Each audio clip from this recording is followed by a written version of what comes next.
Good evening.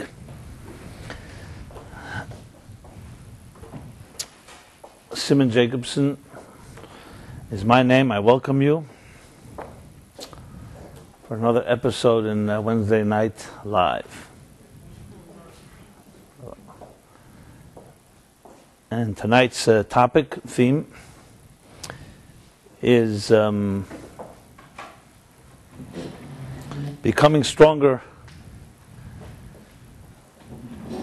at the broken places, which is a term coined by the author Ernest Hemingway in A Farewell to Arms.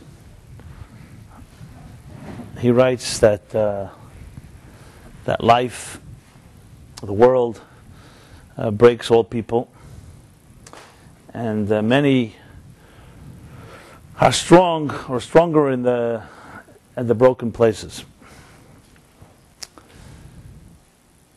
So though the idea existed long before Hemingway, but he coined it and he phrased it in this fashion.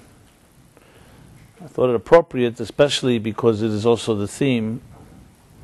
I would say also, it is the theme thousands and thousands of years ago, the story of Jacob in this week's Torah chapter, where we read about a wound that Jacob incurred during his wrestling with the mysterious man, as we'll soon review in this week's chapter, and to the point that it affects us till this very day, as we shall soon discuss.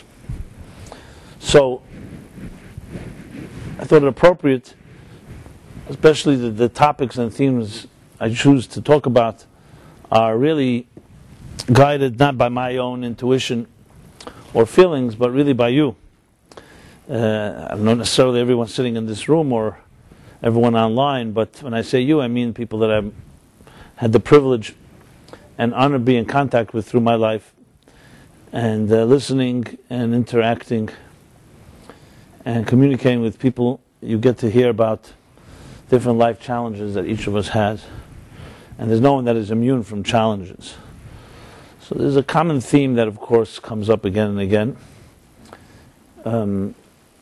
which addresses a more vulnerable component in life.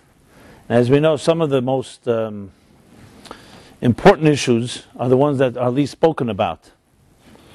And sometimes we suffer silently and quietly with them.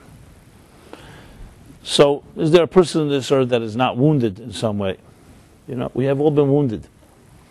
Some of us directly, some indirectly, hurt, sometimes by people, by close people, close ones, family, sometimes by strangers, by life experiences. We've been hurt. And there are certain, definitely each of us is unique in how we deal with the pains and the hurt that we've experienced in life. But there are also common denominators between us, just like, God forbid, when you cut your finger, blood flows.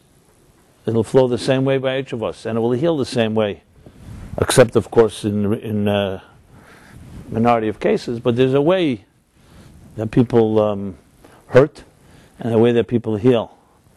And the same is true psychologically and emotionally and spiritually, that we have certain common reactions to the hurts of our lives, and of course we also diverge in the way we cope or we deal with it. But for instance, let's take a denial. Denial. Denial is not unique to any individual. All of us go through forms of denial in our lives, and then as I said, even though it can be customized and each of us have our own particular ways of coping and dealing, but there are very common things. So, as I said, I think it's an appropriate topic because it's one of those topics. I like to address topics that others don't speak about. Either they don't want to speak about or they don't have anything to say. Because I find that the deepest lessons and the most profound messages in the Torah are actually the ones that address our most intimate and delicate and tender places. And one of them is how we deal with hurt and pain. And as we all know, when you've been hurt by something, or an experience, or by people, it's not an easy thing to deal with. Besides the hurt, there's also pride, shame, how much you want to share, how much you don't want to share. Very often we put on a very confident face when we're really crying inside, because we don't want others to see necessarily that we've been hurt. We don't want to give anybody satisfaction like that, especially those that have hurt us. So that we go through all kinds of convoluted and maybe not so convoluted reactions to times we're hurt. Now, of course, hurt can be on many levels, and when I say it, I really mean it in the broadest sense. It can be, obviously, in the most common places in relationships. When in a person that you feel has loved you, or you love them, and then there's a betrayal, in some way you've been hurt, intentionally, unintentionally, that's, of course, a very common and a very painful one. Then, of course, there's the hurt that we experience through our parents, our childhood, which has its own particular effect on us, especially in early impressionable years when we are much more vulnerable. As the example I often give for this is like, think of it as when we're young, we're like warm ball of wax. So, a warm ball of wax, every impression, every experience gets engraved in the wax. So as it hardens, it remains with us. And then it's not easy to get rid of because the wax is now hardened with that particular impression. And that's what children are like. It's a clean slate, very tender, and very resilient, but also very vulnerable. And the pains and hurt that we have when we're children, of all different forms, remain with us as scars in the rest of our lives. And these include pain. There could be pain that comes from premature death of parents, God forbid, or tragedies of that nature. It could be things which is not in our control, and it could be things that are in human control. Abusive parents, dysfunctional parents, different forms of hurt that is imposed upon us. Again, I'm just giving the whole spectrum, because I think when we address it, it's important that it encompass any particular way of being hurt. So what happens after a person gets hurt? A person gets wounded. So then we go through, as I said, a whole series of motions of how we deal with it. It can be through ignoring it and denying it. It could be through the other extreme, overwhelmingly obsessing with it. And then it could be something in between. There are pains and hurts that are easy to get over, and there are those that remain with us our entire lifetimes. And now, as we grow into adults, and we experience we go through different experiences, sometimes something that happens in our lives reawakens an old scar. And you may not even be conscious of it or reawakening it, because it could be something that's just inside of you, and you react a certain way, and you may not be aware that it's really just reminding you and reigniting the feelings that you had the first time you were hurt. So it impacts, bottom line, on every aspect of our lives. So it's not a surprise that Torah, as a blueprint for life, addresses this very directly in this week's chapter. So let's first go through the actual story, and then we'll talk about the lessons, of course, the relevant lessons. And of course, the biggest question is, if a person has been hurt, has been wounded in a serious way, are we doomed? Is that our destiny? Can we get beyond it? Can we heal? And not only can we heal, the question is, can we get stronger? So Hemingway himself, and many others, actually did not get stronger in his broken place. His life ended tragically in 1961. He took his own life. And so though he was very poetic, but I guess he couldn't apply it to his own personal life. I don't judge him, but so his wisdom was right. Some are stronger in their broken places, but not all. So what is the secret? Why are others people who experience much harsher circumstances, and yet they are able to get through it and do become stronger? Is it just luck? Is it random that some people get stronger and some not? Is it something we can do about it? Is it our attitude? Is it actions? And so on. And the questions go on, and it's very relevant, because how you answer this question really determines how you live your life. As I said, it's inevitable that we will be hurt in this lifetime. It's inevitable, because we live in a world, as the Talmud says, Kol hadrachim b'cheska sakana. That's an expression. It's used in halach, in Jewish law. What it means is that all paths are assumed to be dangerous. It's a statement in the Talmud. All roads are assumed to be dangerous, which means that there's certain rules that apply when you travel, of how careful you have to be, and so on. And it has actual legal implications. If a person goes out on a journey and they don't protect themselves, and something happens to them, they are more responsible. Whereas, God forbid, if somebody attacks you in your own home, in your own domain is not presumed to be dangerous. Your own domain is under your control. So there are rules and there are guidelines, there are laws that apply to journeys. This is one of the reasons we say the blessing Hagomel. There's a special blessing that we say when we travel. Hagomel is a blessing of thanking God for doing kindness to us.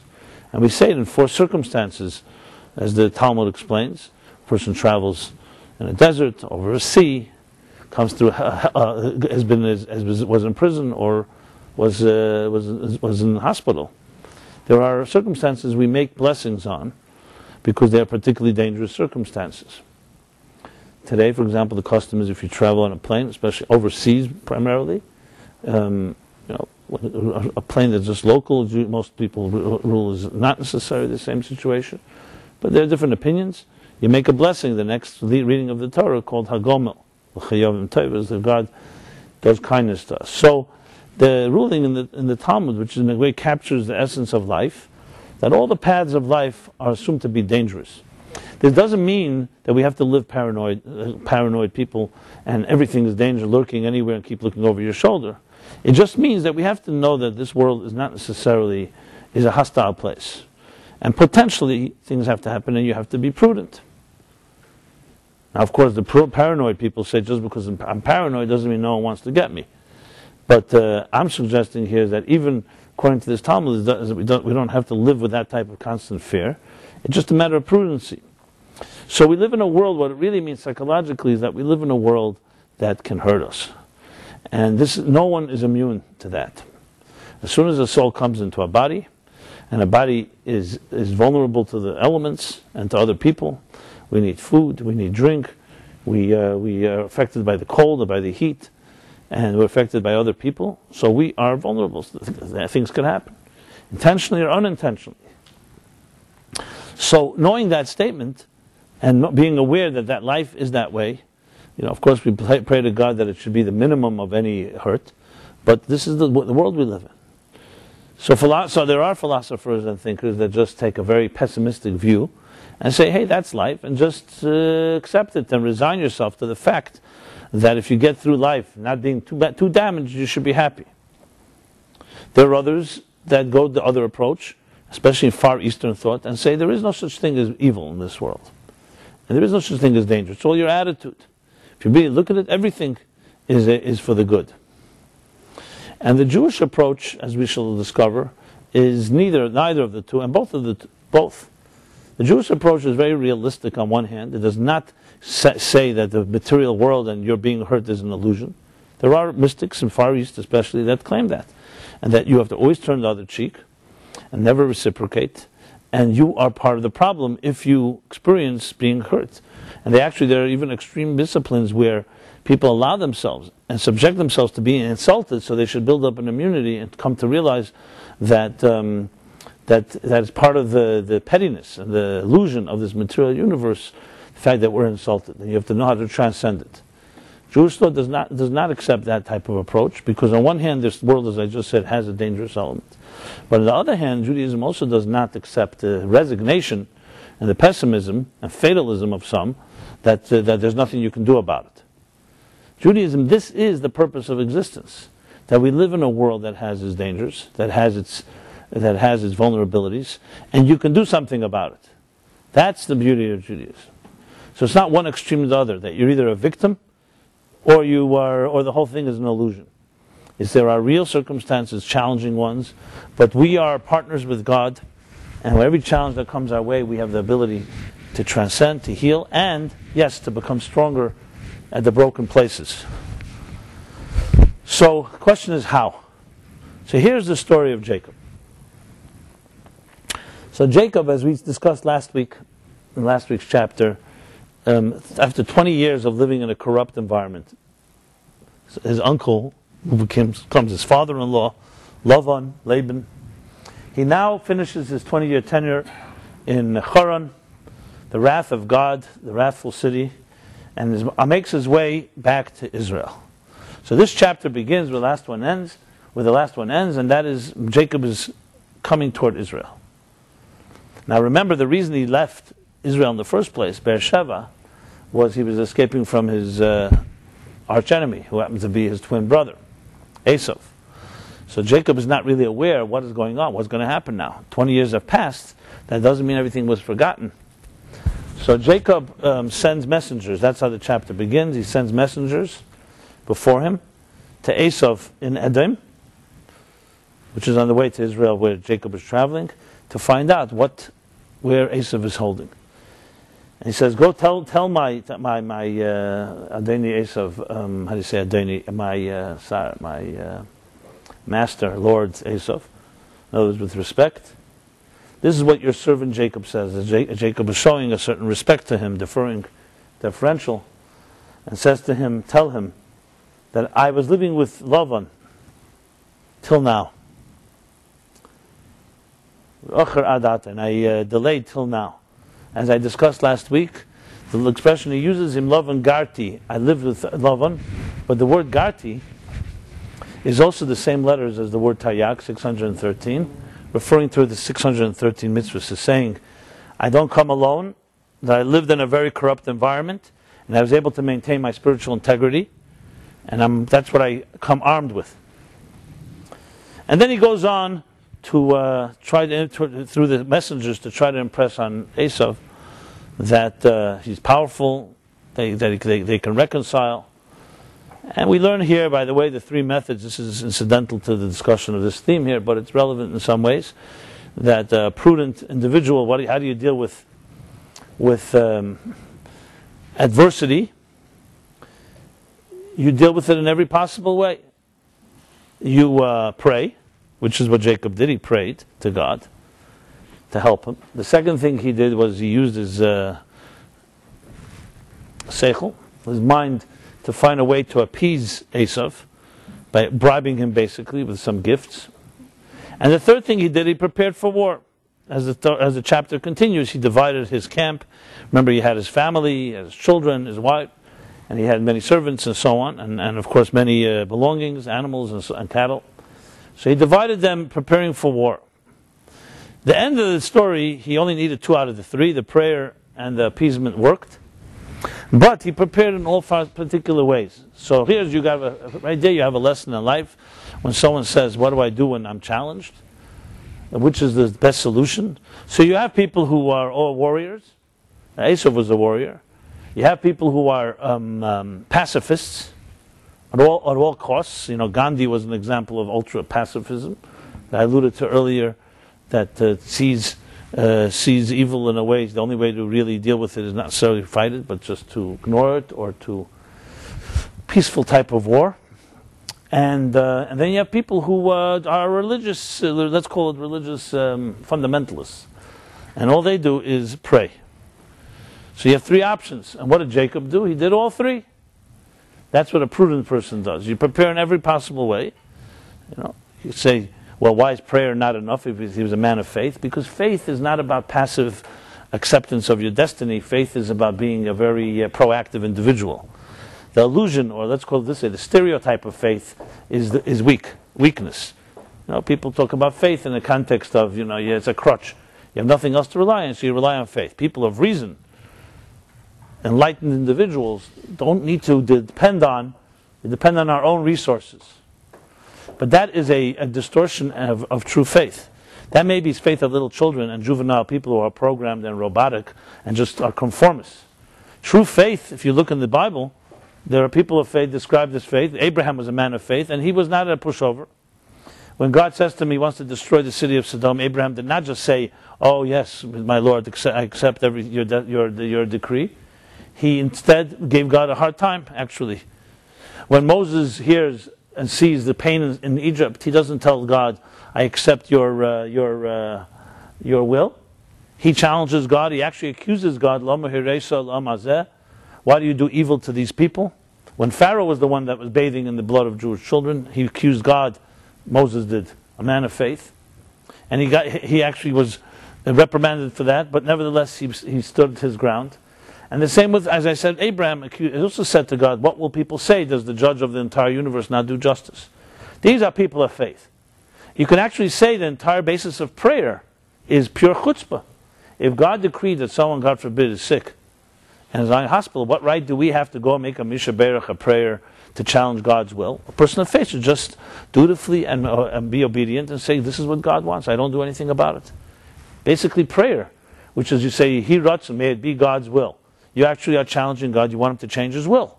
You want to change destiny. You don't just accept the way things are. So faith is a very actually aggressive and very a very proactive attitude. So then you can say, so why is it called faith? Because you see, God, the same God that we believe in, also gave us resources and gave us compassion. So when you see somebody hurting, faith dictates that you should cry and be empathetic to that person and do whatever you can to save the situation, because you believe that God gave you the resources and the strength to deal with every challenge. So it's actually faith dictates action, not a type of passivity. At the same time, you'll see real people of faith, men and women of faith, after they've done everything they can do and it doesn't work out the way they wanted, they accept. But that's only after they have Moses, 515 prayers Moses prayed to God to go into the land of Israel. 515 prayers. And he did not succeed, or at least physically didn't succeed. It was only after God said to him, enough praying, and stop. That's when he stopped. These are men of strength and character who do not take no for an answer, even from God. Actually, Yom Kippur is the holiest day of the year because Moses did not take no for an answer. Why? Because God said, I will destroy the people. They built a golden calf. It was complete betrayal, adultery, and I want to build a new relationship with a new people. And Moses said to God, if you destroy them, destroy me. Erase my name from this book, and I will not leave here until you forgive them. And he prevailed. It took him 80 days, but he prevailed. And he came down, marching down Yom Kippur with the second tablets. Salachti kidvarecha, God said, you've prevailed over me. And this is what we commemorate and remember every Yom Kippur, the holiest day of the year. And right after Kol Nidre, we actually repeated 3 times what God had told Moses, that I forgive them. But God had also the strength of saying, I forgive them because you asked me to, kidvarecha. You prevailed over me. It's fascinating, because usually we don't think in terms of God that way. We think it's a one-way street. God is the creator and we're the subjects. God's the master and we're the servants. So there's an element to that, but it's not where it ends. There's a partnership here as well. So Jacob prepared in every possible way. And as I said, 2 out of the 3 worked. He prayed, and prayer comes hand in hand with doing what you can. He tried to appease and bribe Esav, which he did, and succeeded. And he also prepared for war, if last resort. So then the story continues. As I said, he prepared. He divided the camp in different ways. He took his family over, it says, the river Yavak, a certain river that was there. And then the story gets very dramatic. In very few verses that, if you really read them slowly, they really tell the story of our own personal lives. So I'll just translate it. So then we continue on. Now he's taken his family, as I said, that night over the river, left them there, and everything else, that all his belongings, and then it goes like this. I'm reading just to those of you that want to follow the text, whether you're in your bubble baths or wherever you may be online. I love to say that. I don't know why. I've never been in a bubble bath in my life, but what? You want a bubble bath? No. The Meaningful Life Center offers bubble baths, but not Wednesday night. No. I do it all the time. That's good. Really? Really? You ever get out? I know, but I mean, once in a while. Okay, so good. Are they soothing? I love them. I could never live without a bath. Really? Okay. So if anybody else loves them here, we can create a bubble bath Facebook group. Support system. And we can compare, different methods, I guess. You need the trouble you have to get out of the bathroom. It's all done. Really? Yeah, really, yeah, try it. Give it a try. That's a quick fix. It is. It's awesome. But you're still here. Okay, good.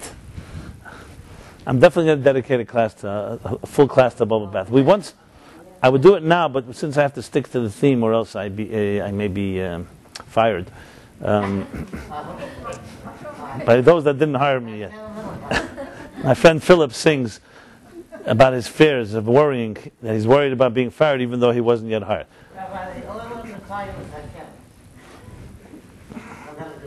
Very good. Very good. Stephen, I appreciate your vote of confidence. But in the good old days when we were a little more, let's call it spontaneous, and this could have turned into a real bubble bath discussion, at length. Yeah. So here, so those following along, as I said, chapter 32, verse 25. So the scene is, the stage is set. Jacob, his family are on one side of the river, and then it says like this: that Jacob remained alone on the other side of the river. So that alone, those three words itself, I've written quite a few essays about, and you can ruminate on them the rest of your life. Just those three, that Jacob remained alone. How often do you feel alone? So you can identify with this lonely man, Jacob. And it says, Vayavik ish imay ad ales hashachar.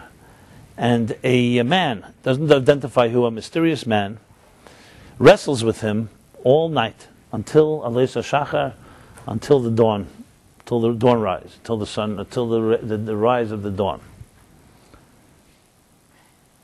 I should mention, in Hebrew we say ales hashachar, and the Zohar asks an interesting question. Ales hashachar literally means the rise of the dawn, when in truth it's really not the rise of the dawn. It's the dawn descends, because sun rises. So it should have really said ales halayla. So the Zohar actually says that the word shachar, which we translate as morning, really comes from the word shachar, from darkness. It's the darkness elevating, ascending, and in turn leaving room for the day to emerge.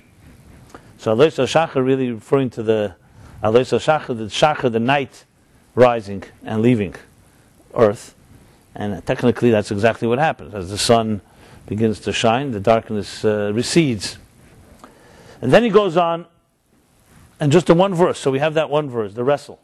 Jacob remained alone, and a mysterious man wrestled with him till the night ascended, till the night receded, till the morning. And Vayar, this mysterious man saw that he cannot prevail over Jacob. I'm just reading the straight verse now, without any commentaries. And then he displaced Jacob's hip bone. Some say the sciatic nerve, but somewhere down the hip bone. There you go.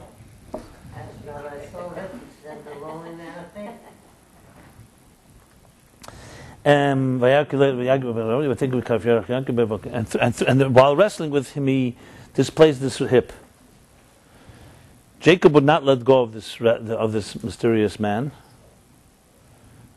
and he says to him, he says, "Let me go, send me away, because the morning has arrived." He says, "Now I will not send you until you bless me, unless you bless me." So the man says to Jacob, "What is your name?" He answers, "Jacob." And in turn, the man says, "Your name shall no longer," Stephen. Don't give away the punchline, please. Okay. And the man says, he says, "Your name shall no longer be Jacob, it shall be Israel, Yisrael." Why? Because Yisrael comes from the root Kisarisaim Elakim V'Manoshim V'Tuchal. Yisrael is a combination of two words that you have fought with and prevailed over God and over people, and you prevailed, and therefore your name shall be Israel from here on. And this is where the name Israel becomes. First Jacob was named Israel, and then the land of Israel, the children of Israel. All originates in this verse here. And then he continues.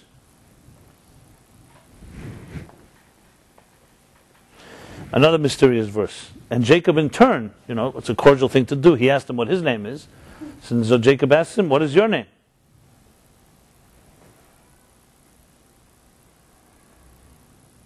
And the man answers, why are you asking me my name? And it concludes, he blessed him there. And then the story continues that Jacob named the place Peniel because he saw there God face to face. And his life was saved. As the sun rose, and Jacob remained limping on his leg because of the displacement. And then the Torah adds, this is a mitzvah, that's why from that day on, the children of Israel, meaning Jacob's children, do not eat the gid hanosha, which is the sciatic nerve from an animal. So when an animal is slaughtered, that part of the hip, the thigh, is not eaten. And because the sciatic nerve is so difficult to extract, in general we don't eat the meat in that area, even though some of that meat is kosher, but because it's hard to distinguish, hard to separate, that section of the meat is not eaten until this day. Why? To commemorate the wound that Jacob incurred during that battle. And it says till this day. Later if you read the comment, okay, so this is the story. Now if you read, it's a very cryptic, very mysterious. Some parts of it make a little sense, but we never get to know who's this man. We have no clue what this whole thing with the names are. He asks him his name, he doesn't tell him his name. And what is this thing? What happened in the morning? Why didn't he continue fighting through the morning? Why was the fight only during the wrestling during the night? There are many, many questions about this particular section. Actually, the last few years I have dissected it. So if you want more, I can't discuss them all right now because there's so many aspects to it. But I've written the last few years, my weekly emails have been focusing on this theme. So I have a section on the wrestling, the wrestle itself, the hip, the dislocated hip, and even about this who this mysterious man is. So if you want to have more information on this, I have a few articles on our website, meaningfullife.com. Easy to find. Just look for the word hip or dislocated hip or Jacob's hip, things like that on our site. If you can't find it, just email us and we'll be happy to just send you the link. But so what I'm saying here this evening is, I'm not going to repeat everything that says there except certain points. I want to focus on the wound part, because remember our theme here is dealing with wounds. What is this whole thing with the wound? And what happens at the end? And we actually commemorate it. We remember it. Why should we remember? A man was hurt so many years ago, almost 3,500 years ago, more than 3,500 years ago. And we still remember the pain, the hurt. So what's the significance of this whole section? And there are literally volumes written. As a matter of fact, in the Kabbalistic mystical writings, there's a book that you may be familiar with or maybe not, called Pardes, the Pardes. The Pardes is a book from the Ramak, who's an acronym for Moshe Cordovero, who's a great mystic that lived in Sfat at the same time the Arizal, the Holy Arizal, which is basically the 16th century. And Moshe Cordovero has his magnum opus is called Pardes, Sefer Pardes. And he has their entire gate. The gate means a shar, means an entire section, just dedicated, called Kaf Yerech Yaakov. It's a chapter, a basic entire section dedicated to the hip of Jacob. And there are other books that have the same thing, especially in the mystical writings and the Kabbalistic writings, that see very profound messages in these verses that I just read. The Zohar has a whole section. The Zohar actually says that, according to some opinions, this war took place on the night of Yom Kippur. Yeah. So there's much to be said about this, and there are many books that talk about it. But I want to talk about specifically the wound part. But to do so, we have to understand what the story here is. So if you look at Rashi and the basic commentaries, the mysterious man is the angel of Esav. Every human being has an angel that protects him, whether they're good people or bad people. And Esav also had a protecting angel. And this was the Sar Esav, this was Esav's angel. So obviously that immediately fills in a whole mysterious element to this, the relevance of this story here. Why is this happening now? Because remember, this is right before Jacob is going to meet Esav. They haven't yet met. Jacob, as you recall, separated his family, but he hadn't yet encountered Esau. So this was, so to speak, Esau's representative battling with him. That's the battle. So the battle is consistent with the battle that was going on for Jacob and Esau through their entire lifetimes. If you go back to even in the pregnancy of Rebekah, it says, Vayishlach habanim bekirba, the children were wrestling within her womb. And God tells Rebekah, you have such a difficult pregnancy because you're carrying two nations within you, and they will never get along with each other. When one rises, the other one will fall. So it's very consistent that the battle continues through their lifetimes. And right here, this little story here is just consistent with that theme. However, this battle only takes place during the night, not during the day. So the Kabbalists explain the reason for that is in general battles happen at night, because at night represents always when the darker forces descend. We're not at our full strength. Night is a time of sleep. Sleep refers also to spiritual sleep. So night is generally a time where there's a so-called spiritual lull. And as a result, Jacob is more vulnerable during the night. A second element in this is that being that this was an angel, and when the morning comes, angels have a job to do. They're not just hanging around. Even though the people who stay up all night usually don't have day jobs. But in this case, since angels don't sleep, he does have a day job. And that's why the angel said to him, the morning has risen, and you need to let me go. And Jacob knew fully well that he can blackmail him, basically, and if you want me to let me go, you better bless me. And that brings us to the next part of the story, that what happens at the end is that Jacob extracts a blessing from this angel, which is really fascinating. It wasn't just that he prevailed and got rid of him. He actually changed the entire course of history. From there on, Jacob receives a name called Israel, which would become the main primary name of the Jewish people, of the Jewish nation, of the Jewish land. And who gave him the name was not a Jewish leader, not God. The name was given to him by the angel of Esau. So it's the darkness itself, his enemy, gave him a blessing, which in Judaism is the ultimate redemption. And it's not enough for us to get through our challenges, but our challenges, our liabilities have to become our assets. Back to the theme, stronger in the broken places. Because it's not logical, and it's not worth the effort if we just come out even. So in Jewish thought, based on a Talmudic statement, it says a businessman who takes $100 and comes back with $100 not a businessman, because nothing was profited, and time has passed. Time is money, energy, and so on. Profit is necessary. So what is the profit? We come into this dark, hostile world. As I said before, Kol hadrachim b'cheska sarkonim. We live in a dangerous world, a hostile world, a world that hurts us. There's no one that has not been hurt in this world.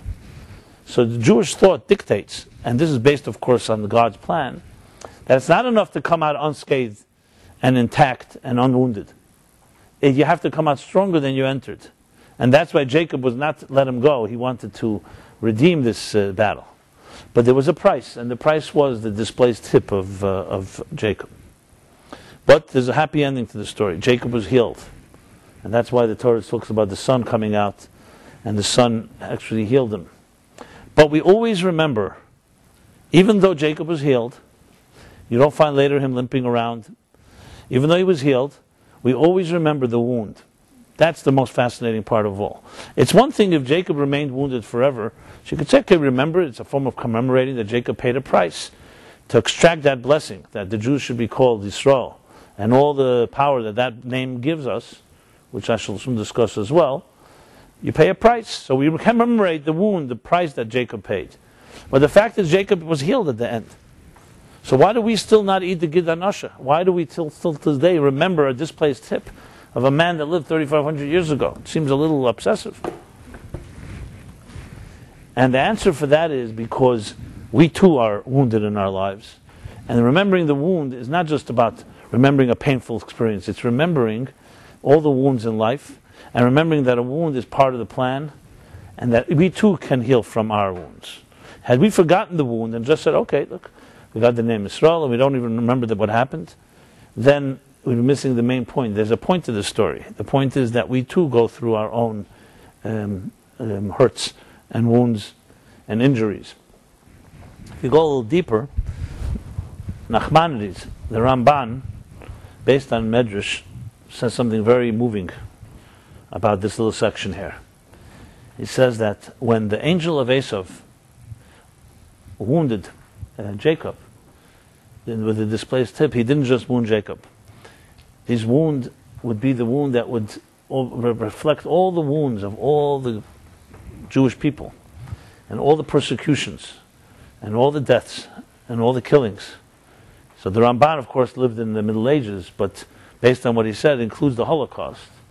So every wound that we have incurred as a people and individually, until this very day, are all the impact of the angel of Esav. So this, of course, touches upon that central theme, which is that these two archetypes, Jacob and Esav, are two forces in history. As God said it very clearly in a few chapters back, these are two nations within you, and they will forever be at battle with each other. So there really lies the key to the entire story, is understanding these two forces. Because before we get into the details of the battles and the wounds and how we get through them, what are these two forces? And this is something I talked about last week, but I want to elaborate even more now. You know, when we are faced with any difficulty, and we've all, as I said, there's no one that is immune to challenges.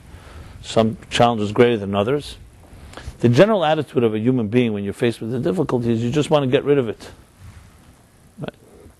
Whether it's with a painkiller or some other way of, or denial, or some other form of just ignoring or eliminating it.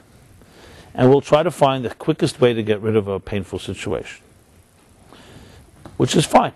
You know, there are some pains that are easy to get rid of. You know, with a short-term solution like a Band-Aid or an aspirin, or a Tylenol or an Advil, or the list goes on, or a bubble bath. We will never forget your bubble bath. Trust me.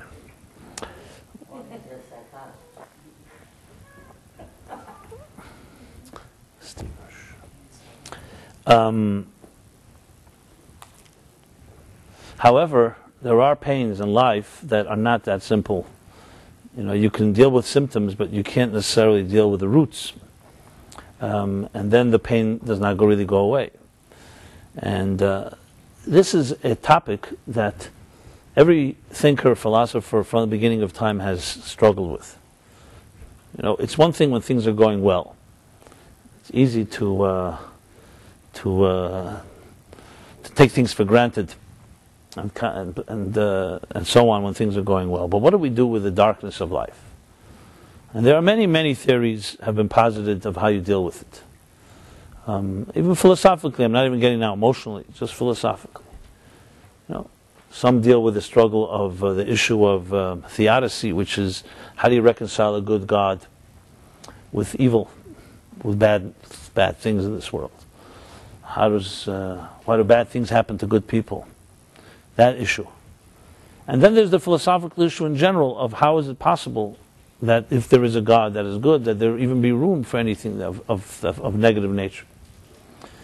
I'm not going to go through all the philosophies here, not that I know them all, but those that I've read and familiar with. I'll just go straight to the Jewish approach, which is very, very different than most attitudes, even prevalent ones today. For example, Christianity, and I'm only saying it for a point of contrast, which is an outgrowth of Judaism and bases it on the same prophecies and on the Bible. So they have the concept called original sin. Original sin. And as a matter of fact, Christian scholars think it's a Jewish concept. They even accredit it to the Jews. They say, where did it come from? It comes from the story in the Bible. The beginning of Genesis, when Adam and Eve are in the Garden of Eden, and there's the tree of knowledge of good and evil, chet eitz hadas tevera, and God says, do not eat from this tree, eat from the tree of life, but not from the tree of good and evil, because when you do, you will know good and evil. And Adam and Eve, at the seduction of the serpent, do eat from the tree, and everything changes. And it's considered chet eitz hadas. It's considered a grave sin, and as a matter of fact, it's the sin that is the source of all other sins. But the concept original sin is not a Jewish concept. Nowhere you're going to find such a thing. Yes, there's a thing called Nachash HaKadmaini, and there's the great, of course, spiritually, as I'll discuss in a moment, all darkness comes from that eating of the tree of knowledge. But what is the original sin in Christian thought? Is that at that point, an evil descended in the universe. The power of the devil. And we can never get rid of it. To the extent that the only way to free yourself, to find salvation in this sinful world, in this dark and sinful world, is through believing in a certain Jew. I know it sounds, I found funny just to say it that way. That Jew could have been me or you, but they happen to name somebody else for some reason. So this is, I'm not trying to pull rank or in any way be cynical of the belief. This is fundamental Christian thinking, no matter whether it's Protestant or Catholic. And I'll tell you even further that it affects even secular thinking today. The Western world, the view on many, many matters is a result of this theological approach that is based on Christianity. Because Christian thought is the dominating philosophy of the Western world. So even though many people today will not consider themselves religious or devout Christians, but they have been affected by this thinking. I'll go even further. If you read the roots of capitalism, which is based on Calvinistic thought, which is a denomination of Christianity, and John Calvin, the idea of the Protestant work ethic is very much based on the idea of original sin, and one of the ways to redeem from it is to live a virtuous work and in a virtuous way. So this has an impact on everything. It has an impact on sexuality, for example. Sexuality as a necessary evil. You know, in Jewish thought, for instance, just to show you the contrast, the high priest, the Sanhedrin, the people who sit in the Supreme Court, rabbis, Moses, etc., prophets, all have to be married. Meaning they all have to have intimate relations with the woman. And when it comes to Christianity, the ideal of the highest is, whether they live by it or not is another story, is to be celibate. Even though those that are familiar a little with history, it wasn't that way in the first few centuries of Christianity. That happened later as a result of real estate issues. You can look it up yourself, because you won't believe if I say it, so you can look it up yourself. But it doesn't matter. Now, today, it's considered to be like some type of virtue. But it's a distortion of sexuality. If you think secular attitudes today that our children are learning in school and other attitudes are not affected by the concept of original sin, think again. It impacts how Freud thought and how psychology deals with sexuality, the shame involved, and so on.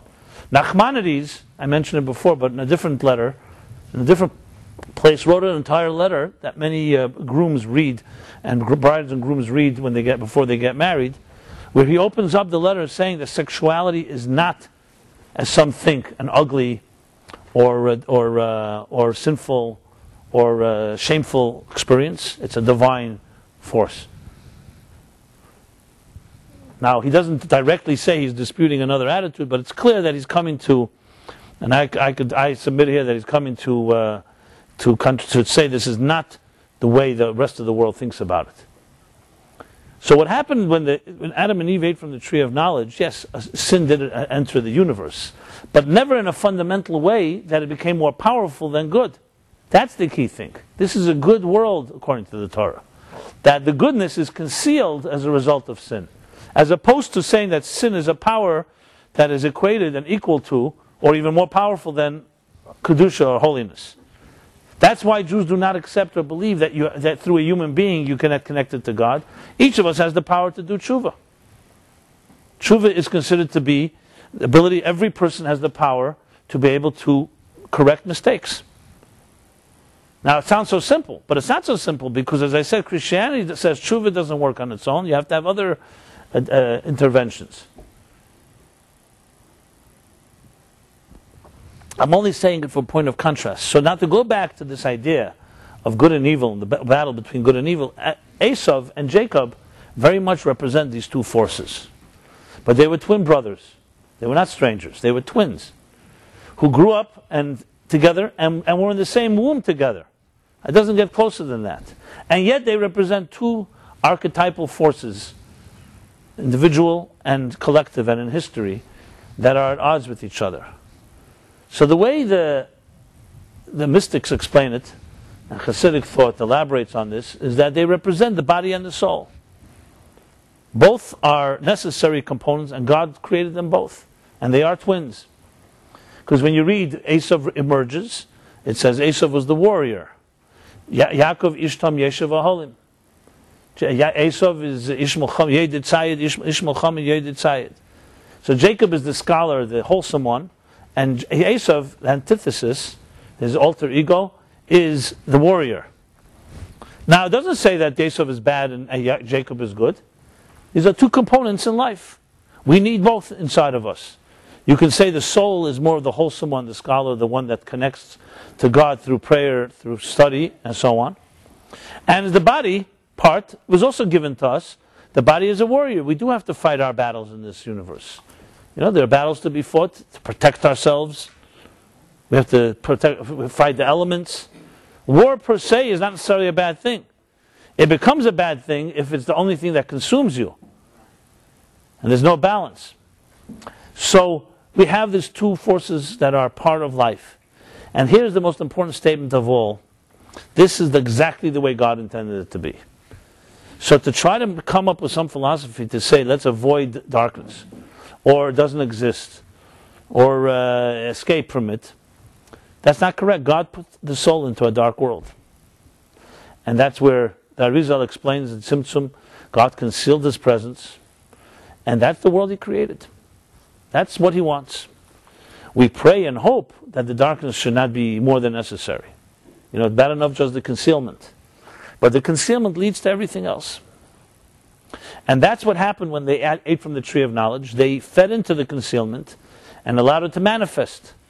But remember, concealment does not mean banishment. It doesn't mean there's no God in there somewhere. It doesn't mean goodness has been banished from earth. It means it's buried. The example given sometimes is like engraved letters. You know, you sometimes go into the woods, or you go to some abandoned building, and you suddenly see a place, let's say there's a stone and it's covered with moss or with dust, and you start digging, and you come up, you see there's letters there. The letters were there all the time. So this is the analogy given to each of us, that our souls are like engraved letters, but sometimes the dust of life and the external forces cover up. Like Michelangelo said when they asked him, how do you sculpt these beautiful angels? So he says, I see the angel trapped in the marble, and I carved and set her free. So we each have an angel within. We each have goodness within our souls. That's fundamental Jewish thinking. But sometimes the layers, it can be marble, it can be concrete, it can be other substances. I'm not going to mention them all that are possible, that are like a crust that covers us up. And this shouldn't be so surprising. Think of yourself. You're born as a child, untouched, like untouched snow, freshly fallen snow, and then life begins to wear you down. What happens is layers begin to gather. And then when you go, for example, into a bubble bath, you somewhat soften the crust, and there you go. You come fresh. Right. There we go. You see the connection? I knew I'd find some connection. Okay. And sometimes you need something more than a bubble bath, however.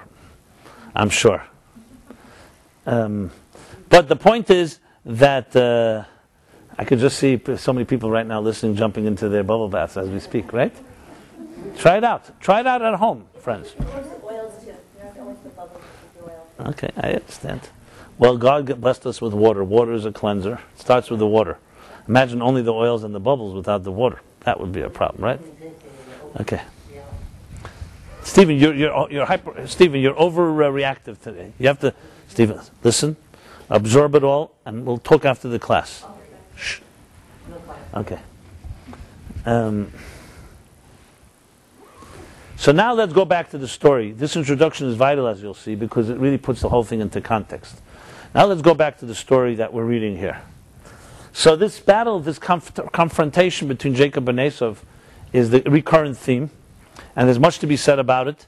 I'm talking about one aspect of it, and it comes to head in a way right here in this little section we just read. So let's now reread the verses in context of all of this. So Jacob remained alone. First of all, he didn't want his family and anyone else to be hurt. He knew that it was a dangerous situation. Jacob was a profound person and knew that things are not going to be simple. So he remained alone. That's the first thing that we have to know. There's a certain element of existential loneliness that we all experience in life.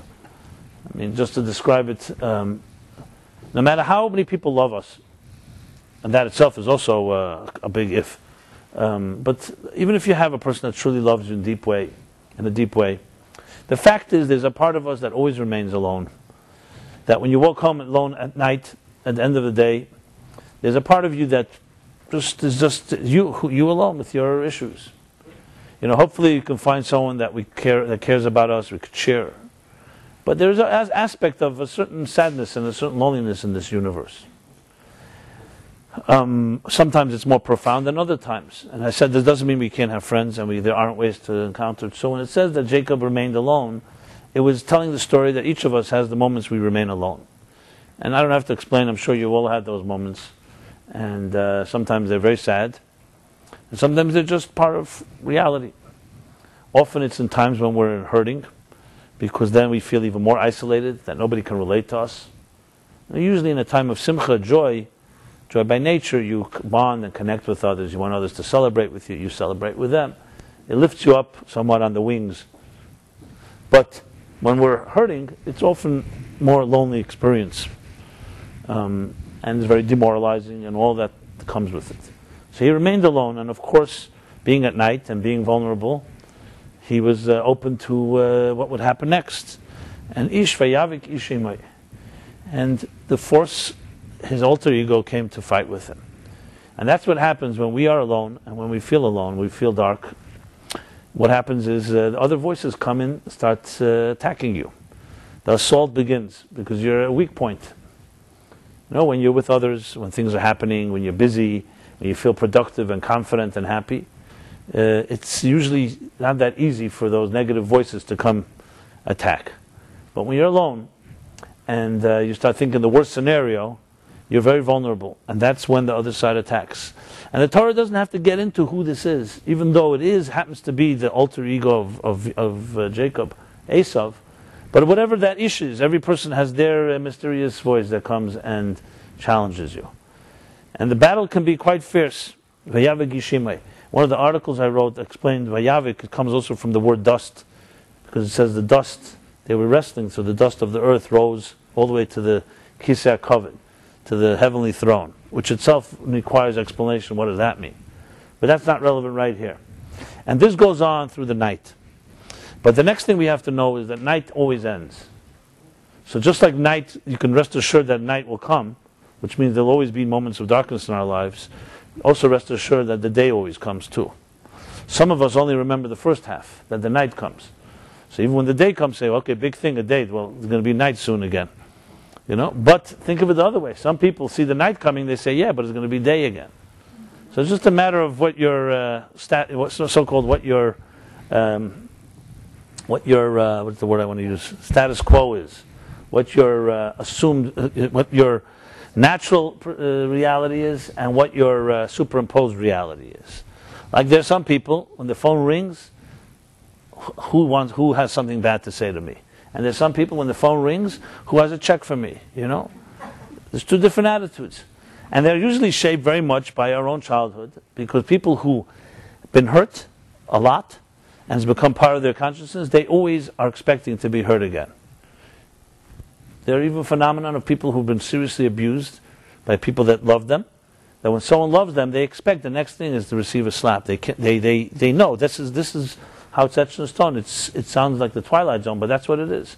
Someone that loves me will end up hurting me. And there are people that actually feel that way, who have been hurt in a persistent way. If you've never experienced that, it sounds weird, but unfortunately there are people that have that. And they have to fight it. A person who's grown up in a healthy and nurturing home has the opposite attitude. They see love everywhere. And for them, which means that the proof that innocent until proven guilty, they see love and innocence everywhere, until somebody proves themselves as being an enemy. The others that see enemies everywhere, until you prove guilty, until proven innocent. And you could look at yourself, think of it. What do? Usually when you meet new people, you give them the benefit of the doubt. Are they innocent or are they guilty? And just even being aware of it is also a healthy exercise. Because then at least you're checking on yourself. You're checking your own reactions. But many problems begin because our attitudes right away is, here's another person who's going to hurt me. Or, I distrust. Now, I'm not saying we have to be gullible, naive, and just open up to everybody we meet. That's not the point. You could be you could have your defenses up, but at the same time, you still can believe in people. Remember, how you look at others is how you look at yourself. Because if others are guilty until proven innocent, it means you also see yourself as guilty until proven innocent. Because you see things with a negative eye, with a left eye, as they say, with a negative perspective. And again, I'm not saying this to criticize anyone. It's just checking on ourselves, how our attitudes are. How are you when you walk into a room with strangers? Some people embrace the experience, and some people are terrified. They may put on a good act, or they make sure they always have somebody with them that they're familiar with, or they right away find somebody that they can hook up with. And some people embrace the idea because they're not afraid of being alone, and so on. So here you have the story, the lonely man, and has in the night, and he has, of course, his enemy that fights with him. And then the morning arises. Now this mysterious man knows he cannot prevail. He sees that. That's what it says here. He saw lo yochalo, he can't prevail over him because Jacob was strong. So he realizes that if he wants to get out of the situation, he has to do something. So as a last resort, as like a desperate attempt, he touches him in his hip and displaces it. There are many explanations given for the significance of this. One interesting one actually is good if you ever have to give a fundraising speech, is this. The Zohar says that Jacob represents Torah. And Jacob was an intense scholar. Ishtam Yeshiv Ahalim. The angel of Esav recognized that he cannot attack a person that is so connected to Torah. But the Tamchin Daraisa, which are the people who support Torah, he realized that's what he can attack. And that's representative of the hips, because it says Tamchin Daraisa, the people that support are like the supporters of the body. What supports your body? Your legs. So if you can't attack the mind and the heart of somebody, you attack its legs. You try to chop down the legs. And what are the legs? You attack the people who support the institutions that this is the Zohar says this, by the way, 2,000 years ago. So the Zohar says that this angel, this negative angel, gets into people with money and tells them, what do you have to give money to anybody else? Take care of your own needs. So basically the resistance to give charity is a direct result of this angel's displacing the hip of Jacob. That's one application. You can use that if you like, okay? So next time somebody is raising some money for a good cause and they tell you no, they say, okay, you're part of the problem here. It's all to the displaced hip of Jacob. There are many other explanations, and more psychologically, personally, basically what the angel or this stranger did to Jacob was, as I said before, we get wounded in this world. He saw that he could not attack Jacob's integrity, the essence of him. Which means there's a part of us that always remains untouchable, basically. We say every morning in the prayer, we say, Neshama shenasata bi tahorah. The soul that you were given is pure. And nowhere does it say that there's an exception when you don't say this prayer. No matter how so-called contaminated you think you become, how damaged you may think you are, how wounded, how many sins a person has done. Even a person you can say that doesn't follow anything in the Torah. There's no rabbi in the world, even the most orthodox, ultra-orthodox extremist, that will say that anyone should not say this prayer, the soul you have given me is pure. They may say that the soul is pure, but the person is not. Fine. We continue also. Ata varasa, ata yitzata, ata nafachta bi. The soul has many dimensions.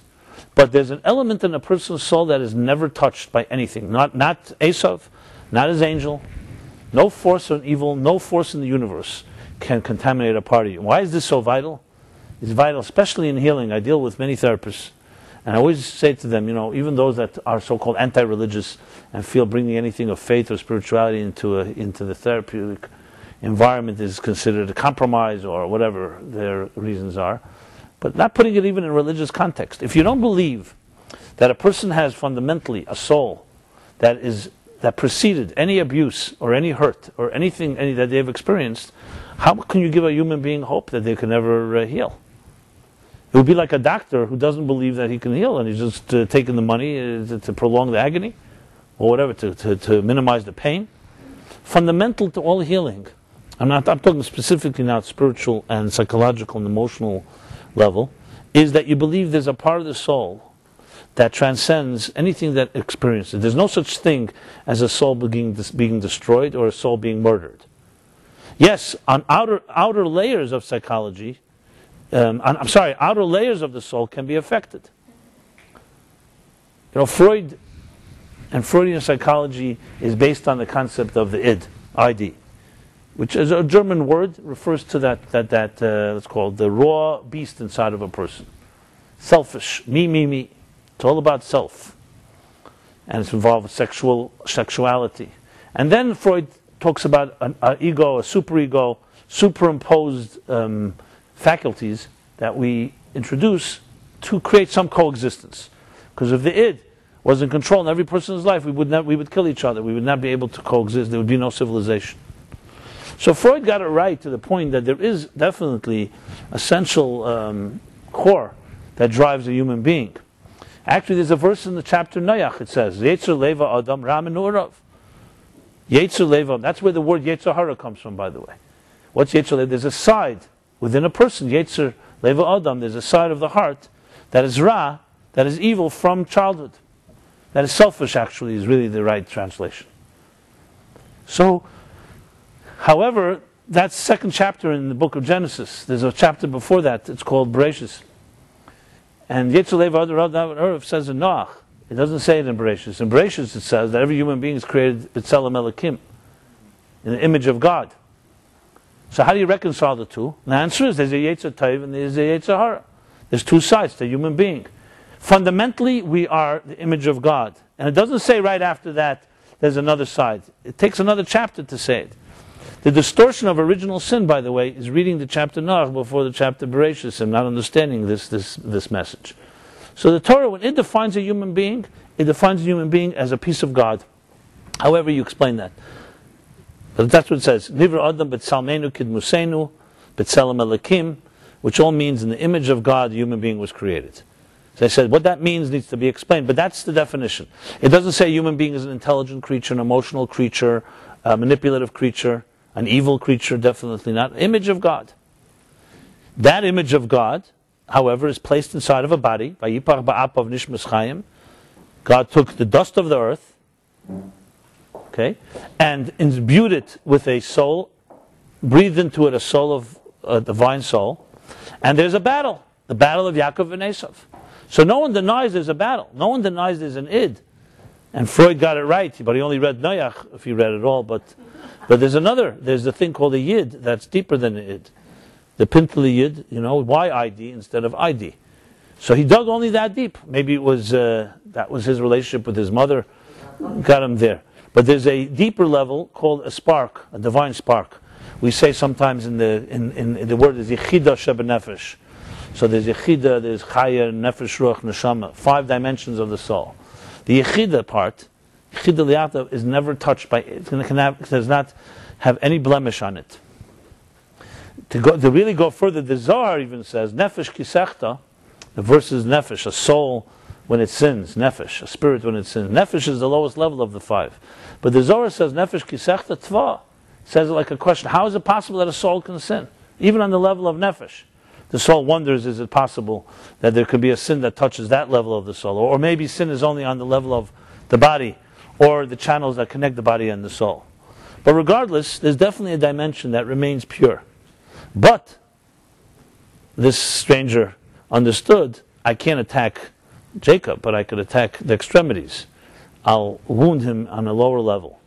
And that's what the symbolism of the wounded hip is. It's recognizing, yes, we may have incurred wounds in our lives. But number one is the wound never impacts or reflects on who you are. You're not a wounded human being. You may have wounds, but it doesn't make you a wounded human being. We Jews have suffered, but this doesn't make us sufferers. It's a big difference between a personality that's a sufferer and a person who suffers.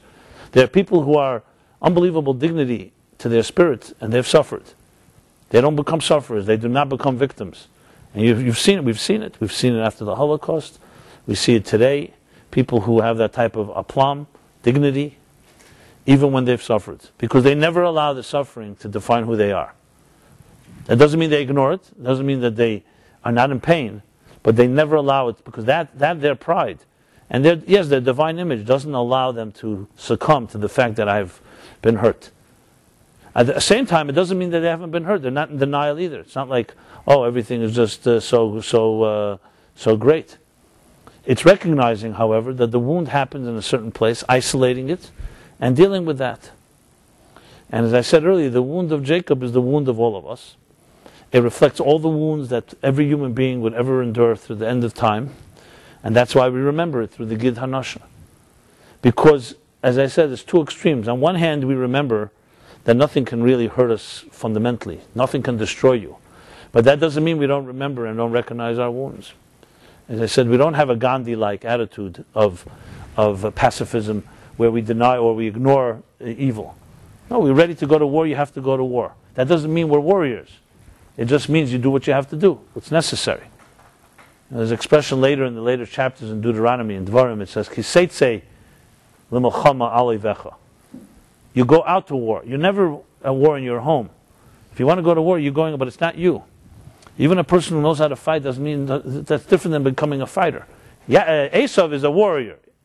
Ish melchama, yedei tzayid. He's a warrior. His definition, his identity is war. You'll see with the Jewish people, their identity is never war. They've gone to war. As a matter of fact, some accuse Jews of going to the sheep to the slaughter. It's another story. But war is never what defines a soul. Yes, a soul has to come to earth. Al karcha chatachai, we have no choice, and you have to fight our battles. But that does not shape who we are. And this is the paradox of life: how to relate to recognize and be sensitive to the wounds, our own and others, and still never be identified by them. So what really gives a person the ability to not just survive, but to become stronger at the broken places? It comes down to that even before they were broken, there's a part of them that can never be broken. That's step number one. If you don't have that connection, then what happens to you becomes what controls you. I could speak from my own experience in dealing with people. The most important thing of all is I try to work with someone who's even given up hope on themselves, who doesn't feel ever find a healthy relationship, who has other things of certain fatalism or whatever it is, I'm damaged goods. The first thing is you have to help people understand that that's not who they are. There's a part of them that they may not be aware of that's not been touched or affected by by the pains of their lives. Why is that so necessary? Because if you don't have that so-called pure waters to call upon, what are you working toward? Once you have that, a person you can instill someone with a confidence in themselves. That doesn't mean that the pain goes away, but that they know there's a hope, there's something that they have not discovered yet in their lives. It opens up a ray of hope. It opens up a channel. It opens up a ray of light. Then it makes it much easier to work with the parts that are wounded. So it's like two elements really in the healing process. One is coming to discover a deeper part of yourself. Even if it takes faith initially, or the faith of your friends or others that believe in you, that there are parts of you that you are not aware of. Don't be arrogant in thinking that just because you've suffered or because you think you've gone through all the experiences in life that you know all your dimensions. There's a part of you, the divine image, that you may not be familiar with. So it's like introducing somebody to themselves for the first time. I mean, I've also seen, I could tell you there's probably no pleasure greater, and I've seen this, I've been privileged and honored to see this humbly, in people who come to discover themselves. It's like, getting to know yourself and discover that dimension. It doesn't happen usually overnight, but I remember vividly a person that I know well that had given up on themselves, and there came a point with a lot of work where they suddenly saw themselves. And it's like imagine meeting your best friend, but it happens to be you. And once you have that, what happens is, then you have a new resource, which is yourself. There's nothing more powerful than that. Because as much as other people can help a person, it's never like helping yourself. Besides the fact that that helping yourself is always the healthiest way, it's also a matter of dignity and pride to know that you have the ability to help yourself. Sometimes you need friends, you need a mentor, somebody that can help you see yourself in a new way, so then you can help yourself, basically. You wanted to ask something? Isn't that lower bound is actually that animals, because animals can facilitate that. I've heard that, yes, I understand. I work in prison, where it's people who've been very, very, very damaged or whatever, that's one way of getting that source. You mean like having a pet and like an animal that loves them, in that sense? Or take... Call it a pet if you want to do it, but having communication with something that's other than, a human being, which has been the source of hurt. I understand. I've seen that too several times in my people. I understand. Prisons, they have horses come in and inmates work with them. That's the way facility. Okay. Good. I've seen it. I've told a few stories here about it myself. I've heard some experiences that were very powerful. And it's true, because some people who lose trust in human beings, even good human beings, sometimes need something that they can trust. So it's about rebuilding trust, rebuilding. It's not dangerous. Right. So we learn from the story, therefore, that number one, as I said, is that there's a part that never gets hurt. And as I said, that's vital, because that's ultimately the thing you can rely on when all else fails. You may not know it at the moment, but you know that there's somewhere deep inside of you. I would say, if I could be bold enough, and radical enough, irreverent enough to say that ultimately, people say they believe in God. People, I believe in God, I don't believe in God. People throw around the word faith in God very easily, flippantly. Both people believe and people who don't believe. They're believers, they're non-believers, etc., etc. I find it much more complicated than just that. I think every human being has both a believer and an unbeliever inside of them. So let's start off with that statement. Maybe a Yaakov and a Esav, and that's not so irreverent if you really think about it. So you have two voices. You have the skeptic in you, and you have a believer. And there are people I see, times they follow the voice of faith, and sometimes they follow the other voice. So number one, it's not so schizophrenic or crazy to see that we are paradoxical human beings, and we're not that consistent. I speak for myself. If some of you are, I'd love to meet the consistent person that is thoroughly, no matter what, always one path. We're complicated people. The Talmud says it very clearly. There's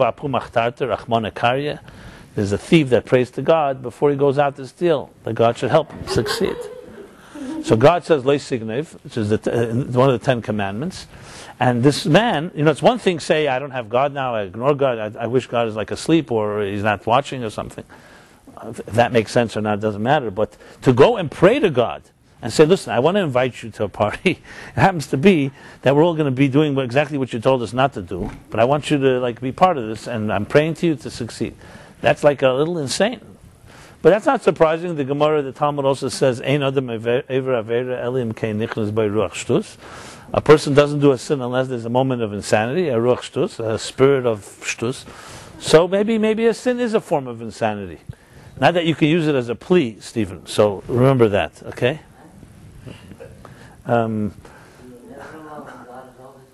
Right.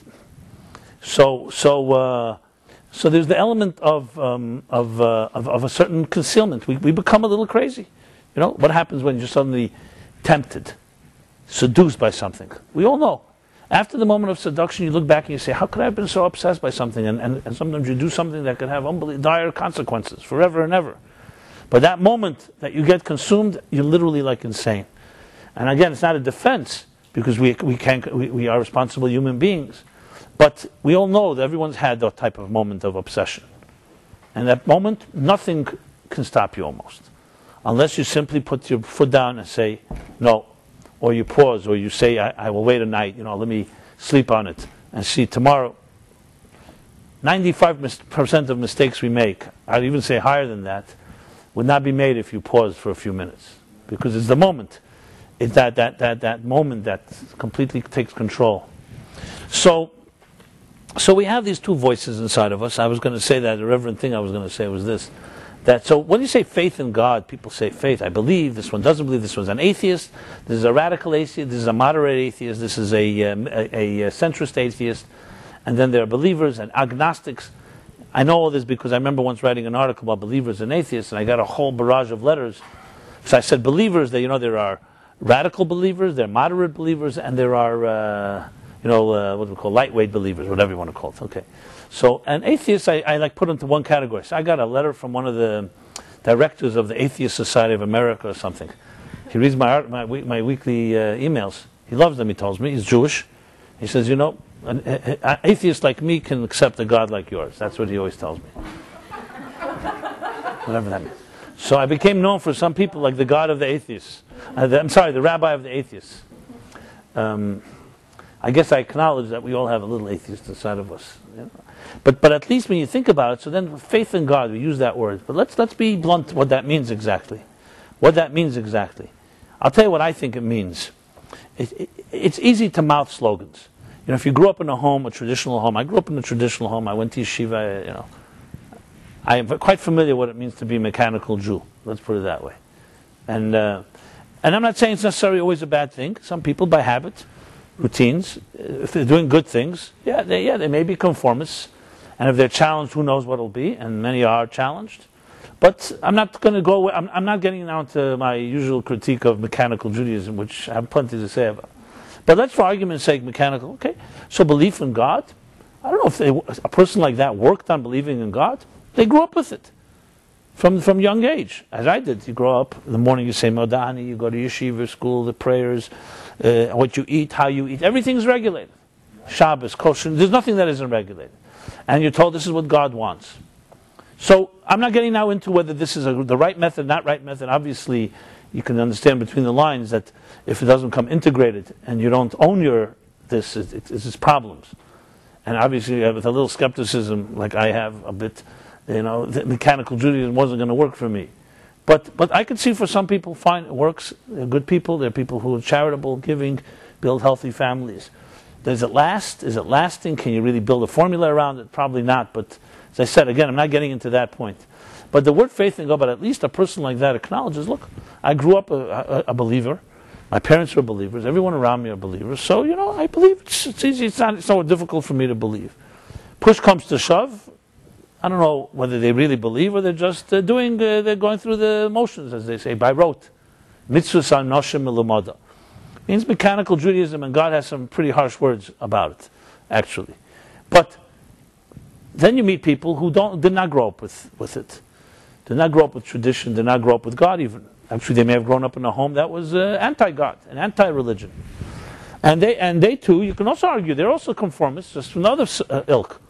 They also grew up with attitudes. It's not like they thought it through.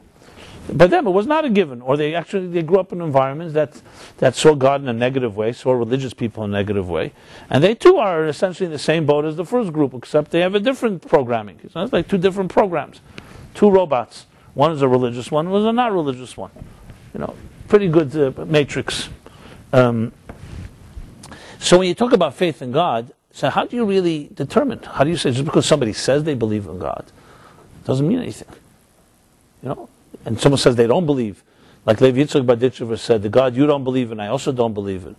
So when you add that into the equation, then what does it mean someone says they don't believe? It depends on what you define as God. If God is a man sitting with a long white beard in heaven, waiting to strike us with lightning when we misbehave, many people, including Vayishlach Baditchever and Avram Avinu too, would say they don't believe in such a God. Does that make them atheists? No. They have a different definition of God. So how does one ultimately determine it? So I will tell you one criteria, a very basic one, a very simple one, that comes down to real day-to-day life. If someone does not believe that the soul is not impacted and not wounded by life's pains, someone does not believe that. And I don't mean what they say. I mean they don't live that way. Then I don't care how devout they may say they are and how orthodox they are fundamentally non-believers in God. Because they're saying, basically, that my picture of my life is what I think it is. I've been wounded, I'm damaged goods, and there's no hope for me. That to me is the most unbelieving statement possible. Because you're basically saying that God says, Neshama shenasata bi tahari. God says your soul is pure forever and ever. And nothing in life can destroy that soul. And your connection to me, it can never be fully severed. And that you were created in my image, and you're coming to say, no. You know, like that joke, look who thinks he's nobody. You know that one? Where the rabbi in one corner of Yom Kippur is beating his chest, I'm nobody, nobody. The gabbai in the other corner is saying, I'm nobody, nobody, you know, humility. And then some simple layperson sees them beating their chest. He also starts yelling, I'm nobody, nobody. So the rabbi looks at the gabbai and says, look who thinks he's nobody. You know? Ultimate humility. Yeah. So the point I'm making here is that if a person is not open to the idea that there's a perspective greater than your own, then you're worshiping yourself, which is basically idolatry. So you want to know where real faith in God comes down to? When I see people, on the other hand, that have that faith in themselves or in others, that there's nothing that can beat them, where's that coming from? That to me is as faith is the most powerful type of faith in God. I know a doctor, he calls himself, and yet another atheist. But he works in research. What's his research? He chose himself 2 or 3 diseases that he's going to conquer and eliminate. Just like once there was whooping cough, and there was polio, and there was, I'm sorry? Alzheimer's is not the one he chose. But he's chosen some diseases. I always ask him, I always actually laugh at him. I say to him, are you so sure you're going to conquer these diseases? I'm absolutely sure. I say, you're a fanatic. You're a religious fanatic. You know? Because how do you know? Maybe some diseases can be conquered. That's it. He just believes that every disease can be, if you set your mind to it, anything can be conquered. That to me is a faith in God as pure as it gets. He doesn't want to call it God. He calls it in the healing process or whatever it is. I'm just making the point. And I'm not trying to knock and say that someone who says they believe in God, they don't believe. I'm just saying there's a real criteria, what's called the Evan HaBoichen, a real litmus test. Litmus test is faith in God comes down, there's a consequence if you have belief faith in God. Faith in God means that no matter what happened to you in your life, there's another perspective, and there's always hope. Moses did not take no for an answer. A person of faith never takes no for an answer. There's no such thing as impossible, period. And the fact that you are convinced that it's not that way, that means you are in the way. You're not let God into your life. That to me is a real, I'm not saying the only, but that's a true litmus test of a person of faith. So going back to the theme here, this is what Jacob knew, and that's why he was able to transcend his wound. But the interesting thing, this doesn't mean that we don't have wounds, and it doesn't mean that we do not live in a life in a world that gets wounded. What happened to the Jews in the Holocaust? Based on Nachmanides' statement, the limp and the wound, Esav's angel, that displaced Jacob's hip, displaced 6 million Jews just 60 years ago. Remember, Nazi Germany, Europe in general, are children of Esav, by the way. Rome, Esav had a grandchild, Magdiel. We read at the end of this week's chapter, look in Rashi, the last Rashi in this chapter, Magdiel Zuraimi. Where do you think Rome comes from? Rome is a grandchild of Esav's.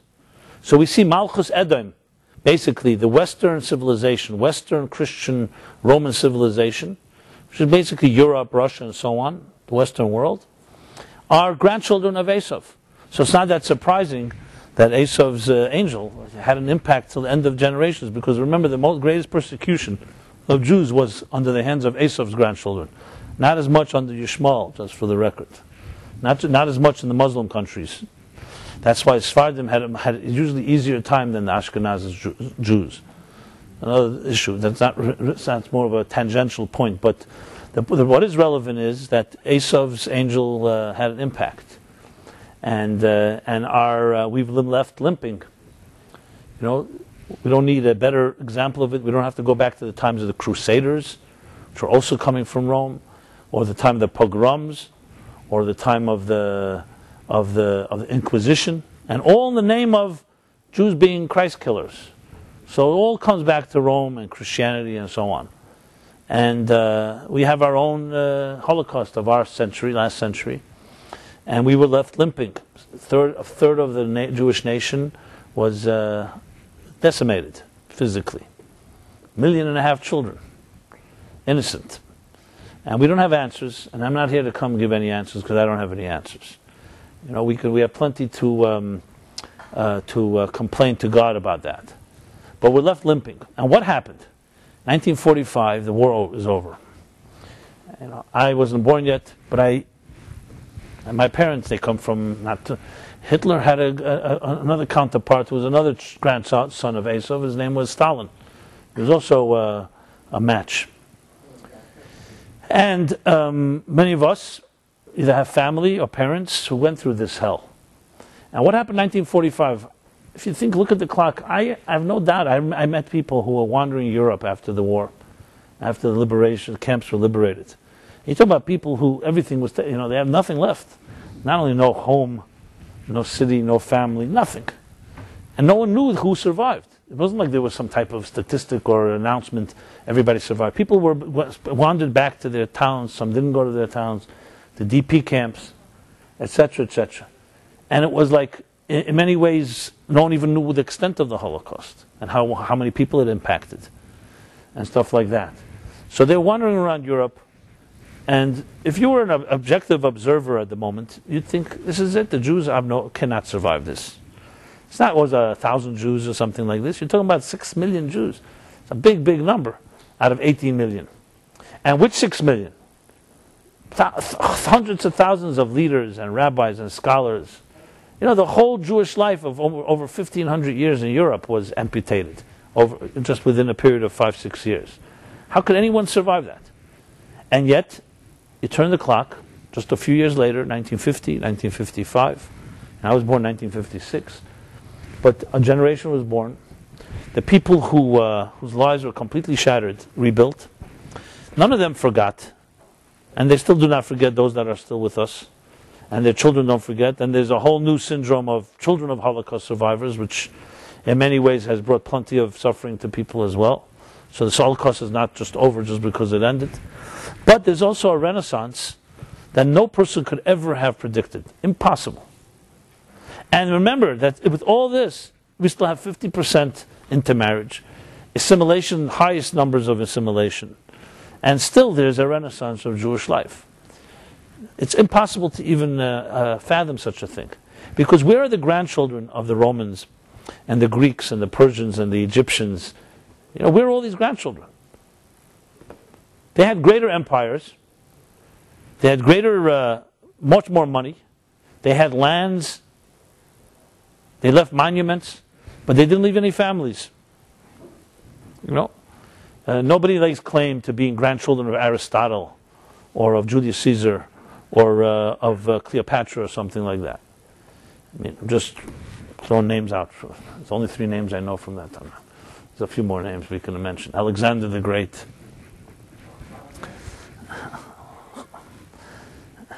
Stephen, maybe you're one of their grandchildren, maybe. Yeah?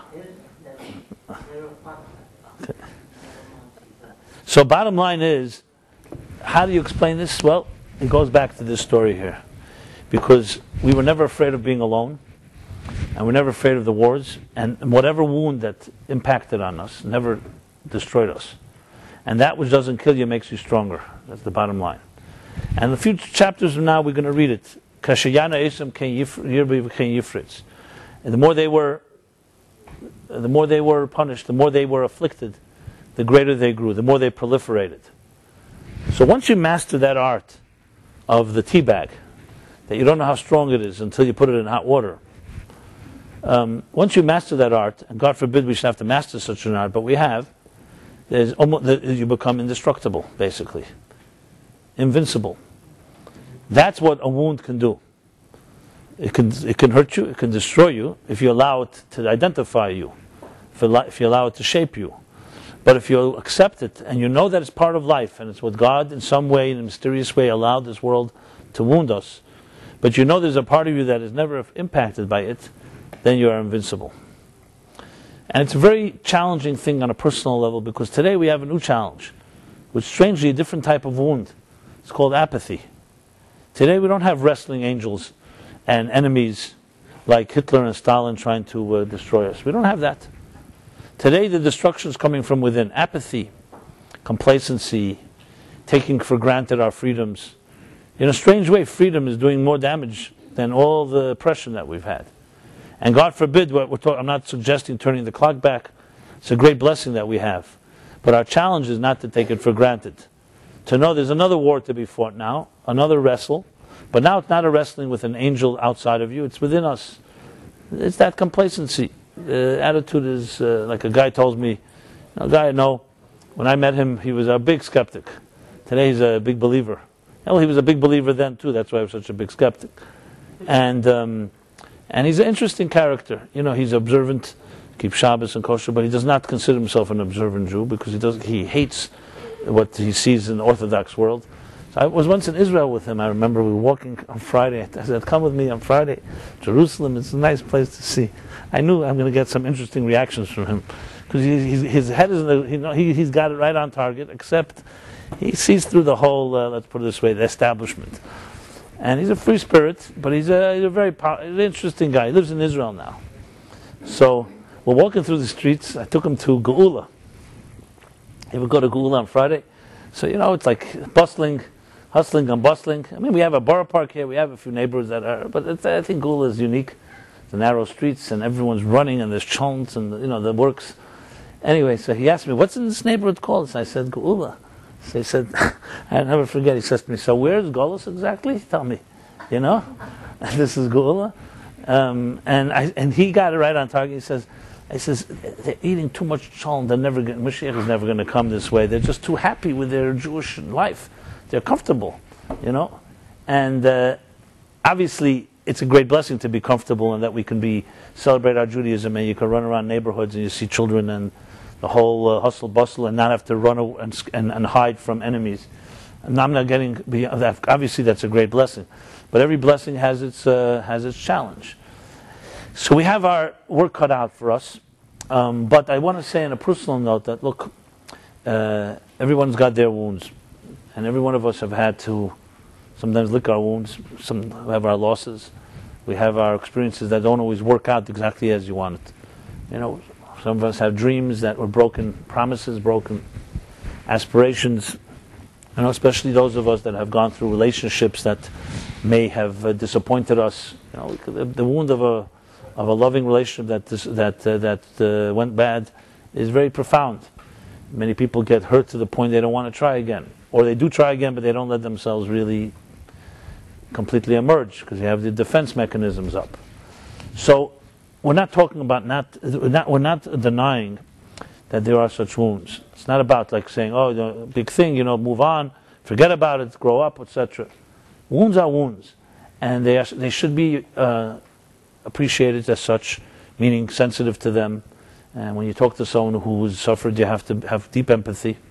And even if you think to yourself they may be too consumed with it, you know, you're not in their shoes. How do you know how you would be if you were in the same situation? It's not such a simple matter.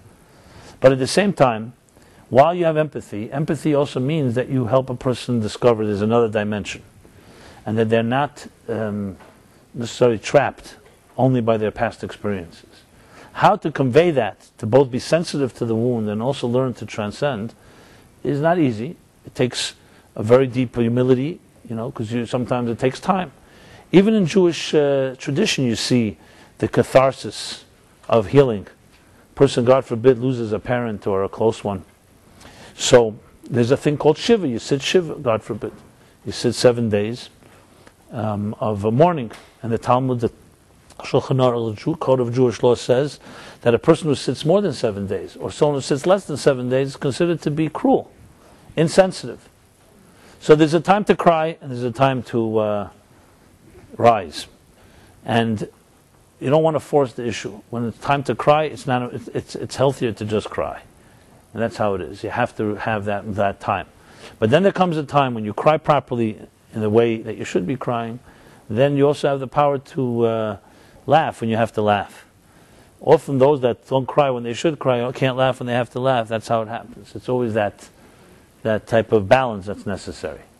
So I don't want to be talking about negative things. Everyone should only have happy, good things in our lives. But there's inevitable challenges we all go through. And as I said earlier, hopefully they'll be the minimum. I want to bless everyone that the few wounds that you still remain with, remember there was a great man that once limped, and he got through it.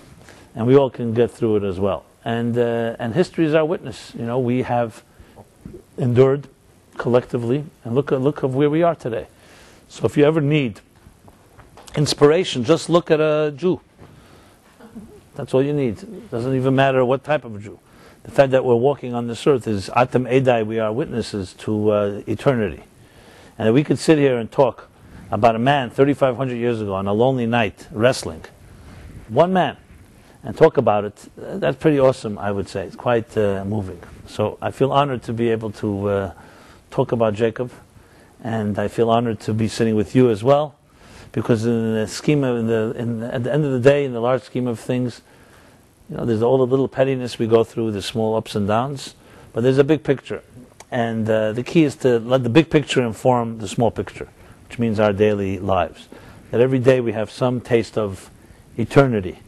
In a sense, when we read the chapter and we read the stories, these are giving us a taste of eternity, that despite whatever the day brings, today, tomorrow, and it's going to have all its curveballs, fastballs, screwballs, all the different punches that come our way, that we have the resilience and the power to stand on the shoulders of those before us, and coupled with the methods like bubble baths and massages and the friendship that we all offer each other, we have the ability to be greater than the sum of the parts.